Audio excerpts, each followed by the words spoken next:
Okay, hello everyone. Thank you for joining me here today. We are here for another exciting episode of Here to Help. Um, can you give me a thumbs up if you can indeed see my screen correctly? Great, thank you. Okay, my name is Amber Briggle. I'm the owner, founder, and CEO of Soma Massage Therapy. I have started a series of webinars. Typically, we have them on the first Friday of the month. We're having it on the last Friday of the month because I'm going to be out of town next week. I did not want you guys to miss out on this lesson today. A little bit about my background. I've been a massage therapist for about 21 years. I've been a small business owner. I own Soma Massage Therapy. We existed on paper in 2011 and got our first storefront in 2013. And just yesterday, we were announced as Best of Denton winner yet again, 12 years in a row. I have done a lot of growing up and glowing up through this business, and these Here to Help webinars are really my way of trying to pay the generosity and wisdom forward to the next generation of entrepreneurs because so many small business leaders here in Denton really held my hand along the way to help me get to where I'm at. And so these webinars are really designed to help everyone, whether you just have a business idea or you're a seasoned professional like I am, really to encourage you to glow up your business too. So today we're going to talk about the art of saying no, because a lot of times people feel like they have to say yes to literally everything, and it is a surefire way of losing both your clients and your sanity. So we're going to talk about that today. Um, Again, a little bit more about Soma. We've been a Best of Denton winner every year since we opened. We were selected to be recognized as the Small Business of the Year by the Chamber of Commerce in 2024. That was a huge recognition. We're so grateful for that. We do have two locations. We have our main office at 531 North Elm Street, and then which has 7 treatment rooms. That's where we do the bulk of our business. We also have one satellite location. It's one room located inside a chiropractic clinic, inside the Spinal Decompression and Chiropractic Center at 2500 Lillian Miller Parkway, also in Denton. Between these two locations, we gross over $1 million a year and see roughly 1,000 clients a month. We have a lot of things that make Soma stand out from the rest, including our no tipping policy, how you can use your HSA and Flex. We really personalize every session. You get full 60-minute hours. I've talked all about this in a previous webinar where we talk about our differential advantage. And we do have franchise opportunities available. So if you're interested in this, you don't have to be a massage therapist. Like the dude who owns the lube oil filter place is probably not a mechanic. He just likes cars, right? So if you like massage or wellness or the healing arts and you're thinking about starting a business of your own, we do have franchise opportunities available. That is not what today's topic is about, but I did want to just plant that seed in case you were interested. So this Here to Help series, I've been doing it for a couple of months now. This is series number 5. The first one we talked about finding your target market. The second one was defining your difference. And the fourth one was the value of a values-based business. Those kind of work in like a Venn diagram because your target market is going to help you define your differential advantage. Your differential advantage is going to help you find your target market, and all along the way, it's your values that are going to guide you into kind of cultivating who you are and attracting the right kind of people. We've talked about how to market on a shoestring budget. You can watch all of the reruns on our YouTube channel at that link there, youtube.com/mysomamassage. They are there and they're available for you to watch anytime or to share with your friends. And today we're talking about the art of saying no. Here are our goals. I want to have some clear objectives.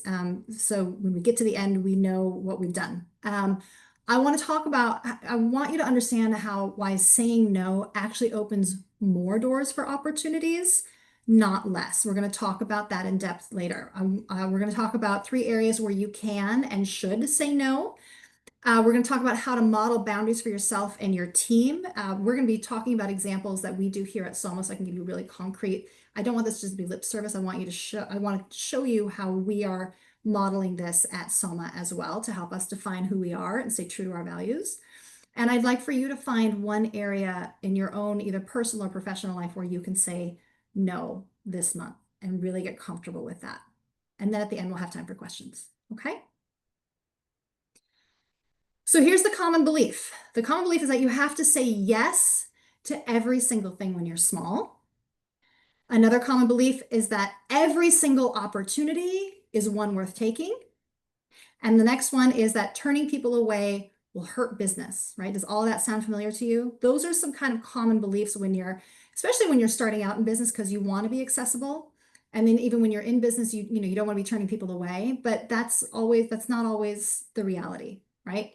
The reality is that if you say yes to everything, you're going to cause burnout for yourself and your staff, and you're going to cause confusion for your staff and for your customers. You can't be everything to everyone. You cannot talk out both sides of your mouth. You got to stay clear to who you are, right? You need to also have boundaries, which are going to help you define. You're going to create better focus, better clarity, better growth. And again, it really kind of crystallizes and communicates your values to your current clients, your potential clients, your team, your vendors, and so on. Um, and the reality is that really every no is a yes to what matters most, right? If you're constantly saying yes to everything, you're chasing squirrels and you're scattering yourself too thin, and your growth is going to be vertical instead of horizontal, or horizontal instead of vertical, right? So every no is also a yes to what matters most, and I want you to hold on to that. So here are 3 places where you can practice no: with your clients, with the opportunities that are presented to you, and also with your internal boundaries. So we're going to dig in to what that looks like. With your clients, you need to know when to walk away, because not every client, or if you're maybe in retail or a different industry, a customer, right? In my industry, we use the word client, but customer, consumer, it's all the same. Not every client is going to be a good fit for who you are or who your business is, right? So what some of the things that we're looking out for here at Soma, we look out for discount seekers. We have never done a Groupon, because the people who are looking for Groupons are looking for a quick deal, and then they're just going to bounce and go to the next massage place that's also offering a, first time client, $40 off special with free hot stones, but like, yeah, we're looking for our client, our target market, as someone who really wants to build an ongoing, long-term professional relationship. They are invested in their health, they're invested in their body, and they want to stick around for a second, right? That's who we're looking for. So we're not looking for the discount seekers. We're also looking out for disrespectful behavior, right? Like, you got to have real clear boundaries when you're a massage therapist. And so clients who are treating us disrespectfully, or who are boundary pushers when it comes to draping, length of time. Some of our therapists do not like talking about their personal life, and they just keep digging and digging and digging and won't let it go. Like, whatever it is, like, those, we watch out for them, and we flag those clients, and we decide how or if to move forward with them. We screen. So here's some ways that we also, like, how we look out for our flagging our clients. So we screen new clients. There's an extensive screening process. When you want to book a new appointment at Soma, there's a lot of information we capture: email, phone number, credit card information.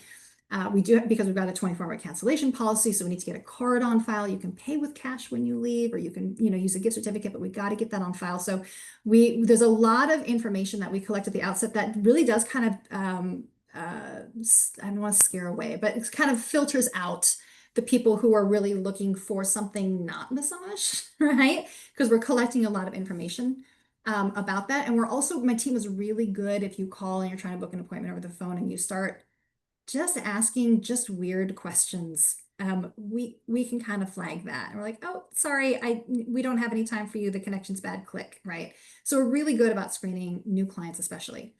We also have here at Soma policies and procedures on how to deal with boundary pushers. And we have worked that out with our therapists, how to flag that, how or if to move forward. Does it require, like, are we banning them forever, or are they just not a good fit for you, right? Do we need to file a police report, or do we just say you're not welcome here anymore? Like, there's a whole menu of options based on kind of where they fit. And we work extensively with our team on being able to identify how to do this. They just need to bring it to management's attention, and then we deal with it appropriately. And we also have these sort of sample scripts and sort of checklists that we give to our franchisees, so that they know kind of what to look for and how to deal with this, because we want to make sure that every Soma massage therapy across the country is going to be a safe place for our clients and our employees. Opportunities. Oh, I put things, here we go. Put my notes in the wrong order, excuse me. Opportunities. So not every door is worth opening. That is really important. And it's hard. It's hard because you're going to get this really cool. It sounds really cool and that's so exciting, but I don't know how I'm going to do it. Or it's going to conflict with this thing, right? So not every door is worth opening. And there are some real clear red flags that you should be aware of. So it might be the wrong audience. Again, for us, it's discount seekers, people seeking something other than massage, or we don't do on-site massage in private homes. Like we'll do on-site massage for an event, like a corporate event or an employee appreciation day, or maybe there's something happening downtown. Like we'll do maybe chair massage for that, but we don't do on-site in-home services. There are other massage studios that do, but that's just not a liability that we're willing to take on. So that would be like our wrong audience, right? Those would be not good opportunities for us. Does it drain your resources, right? So at Soma, we get a lot of requests for donations. Everyone wants to bid on that Soma massage therapy gift card at their silent auction, but really because we get so many donations, we really can only partner with nonprofits that align with our values, right? So for profit organizations or even like HOAs, right? Or a grand opening for a new business, right? And they're asking for these gift cards. Like, y'all, exposure does not pay the bills. Right? And we get so many requests. We really have to narrow it down strictly to nonprofits that also align with our values, right? Which brings me to the last one. Does it clash with your values? Does this opportunity clash with your values? So here's an example, a real life example. Last year for the 4th of July, we got an opportunity to table at an event that was meant to bring awareness about human trafficking. Now, human trafficking is unfortunately a serious issue, especially in massage therapy. Massage therapy can unfortunately many times be used as a front for human trafficking. And so it really does align with our values. We want to also fight human trafficking. But when we did a little more research on this group, they were kind of like Pizzagate adjacent and kind of creepy and weird. So like, while we might sort of share the same values, it was totally not the group that we wanted to partner with. We did not want to be aligned with a group like that. So we gracefully declined their offer. Organizations that don't align with our values that ask for donations, like a golf tournament, right? And maybe they're raising money for cancer research, but one of the things that they're selling raffle tickets for is to raffle off an assault rifle. We're not going to do that. That doesn't align with our values, right? So we're going to say no to that opportunity. Or like a religious organization or a church, maybe like they're looking for donations to raise money for like vacation Bible school or summer camp or some like project that they're doing. Like we do certainly partner with churches, but if you're one of those churches or religious organizations that like maybe you're raising money for your vacation Bible school or your sleepaway camp, but you're not going to let the trans girls house with the girls, right?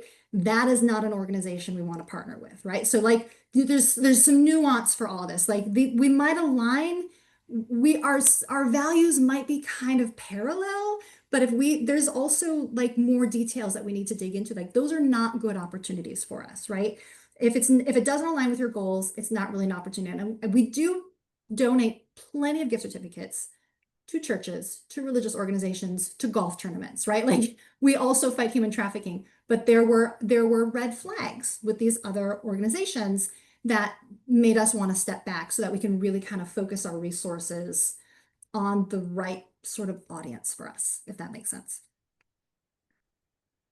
And then internal boundaries, protecting your team and protecting yourself. You got to guard against burnout. Like you are in it for the long haul. I had a real rough month. I will be honest, a very rough month as a business owner. And I just got out of therapy and I was talking to my therapist today. I said, I love being a small business owner. But one of the things I hate about it is that you cannot quit your job. Like you just can't quit your job. You got to solve the problem. Like, right, I've got 30 employees.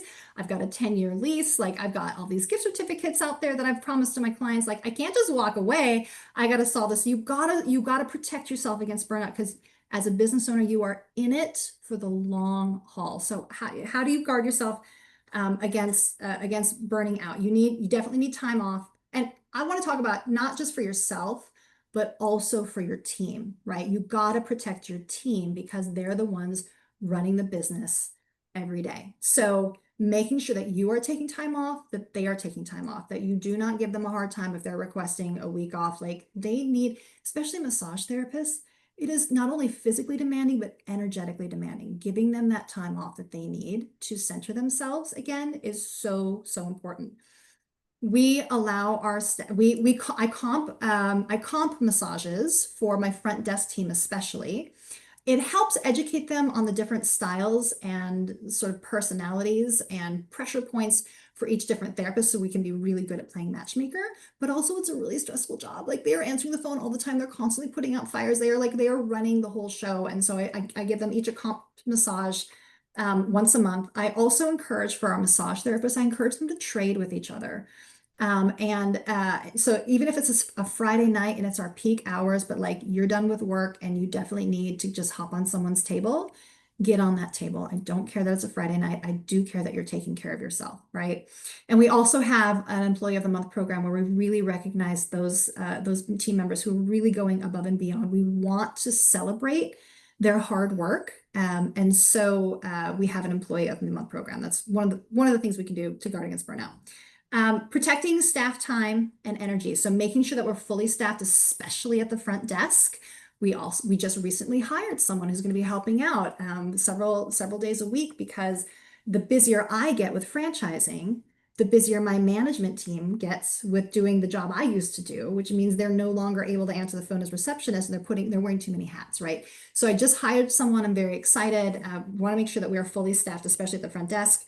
I don't require other therapists to fill in if when a therapist calls out sick. Again, this is really hard, demanding work. And if you've got a day off, I want you to protect that day off and really just sit and hydrate and feel your body and stretch, right? So we don't require people to find coverage for their shift. That may mean that your massage gets bumped to another day, and that sucks, and I'm really sorry. But in order to maintain the strength of our therapists and the strength of our business, we don't put that extra burden on them. We're like, stay home until you feel better. We'll get it figured out. We supply the office with healthy snacks and drinks. If if you've ever been to Soma and you kind of peek into the break room there, when you come in, you see we don't have a vending machine with Fritos and Snickers. We have a little cart full of like peanut butter crackers and granola bars and trail mix, and inside our fridge is like Topo Chico and coconut water. I want to make sure that our therapists are healthy so that they can be strong and provide the session that you need as clients. And then we also have ample turnover time in between our sessions. So at a lot of massage places, and I talked about this in a previous webinar, one of our differential advantages is that you get a full 60-minute massage. Many massage places will book massages on the hour. They'll do a 12, a 1, a 2, and then maybe a little break and a 3:30, right? Here we would do a 12, a 1:15, a 2:30, maybe a 4 o'clock if you need a little bit of longer break. We build in these buffer times organically into the massage so that you as the client have an opportunity to really give us a thorough check-in and let us know what's going on. And your massage therapist has plenty of time to eat something, drink something, fully sanitize the room, and be grounded and ready and rested for their next client. We do not run. I know I could make a lot more money if I did 50-minute sessions, but that's not what this is about. It's about really taking care of people, and people need time to exhale. So we build that into your session, right? Modeling healthy leadership. You don't get called into the manager's office to get chewed out. It just doesn't happen. If someone is not showing up as their best self at work, we kind of see it as more a symptom of something else going on in the background. And so if you get called into the office, it's probably not going to be a come to Jesus talk. It's going to be a how can we help you? What's going on? Do you need some personal time? Do we need to adjust your schedule? Do you need 30-minute buffers instead of 15-minute buffers? Like, what's going on? We try and work with you kind of within our scope of practice to offer that support. Really, I mean, people only get terminated if it's like really clearly evident that the person is not able to make the necessary adjustments, or if it's like a clear ethical violation, right? Like then you're done. But we really do our best to like support our team, collaborate with them, take care of them as best we can within our scope of practice to make sure that they're showing up as their best self. So we really try to model that sort of that healthy leadership. And then we also, lastly, we say no so that our team can feel safe to say no too. So we often emphasize how our therapists do not have to work with a client who makes them feel uncomfortable, right? And we've talked about that previously. How do you flag that? What do you do, right? We encourage our therapists to let us know if someone was completely like off the rails, like they're never coming back here again. If someone, excuse excuse Oh, bless you. me, Oh, bless if you. someone was just it just wasn't a good fit for whatever reason. You're just like, I just don't think they made me feel, I don't know. It just wasn't a good fit. Maybe they made you feel uncomfortable, or maybe you just weren't vibing. I don't know what it is. Like, whatever. It can be like a number of reasons. Like, let us know and we can reassign that client to a different therapist who might be a better fit for them too, right? So, and we do not penalize our therapists for doing that. We want our clients to get the best care, and we want our therapists to feel safe and supported at work. And that means that they need to be able to say no to certain clients. Oh, excuse me. Oh, my goodness. I think I'm done now. Oh, okay. So it's okay to say no. We thank our therapists for speaking up, and we thank our clients also for speaking up when they bring an issue to us, because I can't solve a problem if I don't know it exists, right? Like unfortunately, I had a couples massage recently, and one of the clients had a great experience, and one of the clients had a not great experience because that therapist was showing up that day not as their best self, right? And so I really appreciated when the client brought that to our attention, because it allowed us the opportunity to have that sit down conversation with that therapist and say, what's going on and how can we support you? And then we were able to welcome that couple back for a complimentary session to really show them who we are, right? And so that gave us an opportunity to kind of dig a little bit deeper. So we really thank our clients when they do bring things to our attention. I would rather hear about it myself than read about it in a Google review, because I know we can solve it together. Just let me know. Just tell me first, right? And so we encourage that when that happens. So the upside of saying no is that it builds trust in your brand. It builds consistency in your message. It attracts better fit clients, better fit business partners, better fit employees, right? Again, because you are clear about what your values are. We talked about in our last webinar. Here are our values. Here are the guardrails, right? And this is who we are. And it in turn ends up attracting the right kind of people to your business. And when you get the wrong kind of person, then you deal with it in appropriate ways, because if you're constantly trying to appease this person or this issue that does not align with your values, then all of your energy is going out there instead of in this forward direction where you need to go, right? So it attracts better fit clients. And again, lastly, like I said, it creates that space for those real priorities, because you're not wasting your bandwidth and your precious energy on issues that don't fit with who you are. Creates real space for real priorities. So here's my challenge to you. I would like you to think about where you're at in your life, personally, professionally, and write down one thing you're going to start saying no to this month. We're at the end of September, we're rolling in October. What's something that you can say no to next month in your business or in your personal life that's going to open up more space for the things that really matter?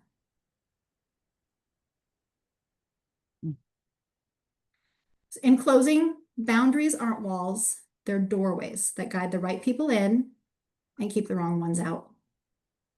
They're not walls, they're doorways. And you can open those doors, but you don't have to walk through them. You can see what's behind door number one. And if it doesn't fit with you, you just close that door and move on to door number two, right? As I mentioned at the beginning, we do have franchise opportunities available. So if what I've said here aligns with you and you want to learn more, I would love to have a longer conversation with you. You can go to mysomamassage.com/franchise, or just go to mysomamassage.com, and at the top of the page, there's a link, a franchise button. Click on that. There's a form at the bottom you can fill out. They'll just send you a little more information. It doesn't require you to do anything. It just kind of gets you on our list so we can start having these conversations with you and inviting you to virtual discovery days and sending you a little more information and a little more, just plant that seed, right? If having a Soma massage therapy franchise is not right for you, but you know someone for whom this might be a good fit, maybe it's a middle manager who is just sick of the bullshit and they want to they want to do their own thing. Maybe it's someone who got fired by Doge and they want to have um, uh, uh, a little more control over their future, like whatever it is, like someone who's interested in wellness. Do not have to be a massage therapist. I want to emphasize that they do not have to be a massage therapist. Someone who's interested in wellness, someone who's a hard worker, someone who can communicate and might align with our values, send them my way. And if they become a Soma Massage Therapy franchisee in the future, then you will get either $1,000 cash or a year of free massages as my way of thanking you for sending someone perfect to join our family. So next time, oh, I didn't update this slide. I'm so sorry. It's not October 3rd. It will be November 7th will be our next webinar.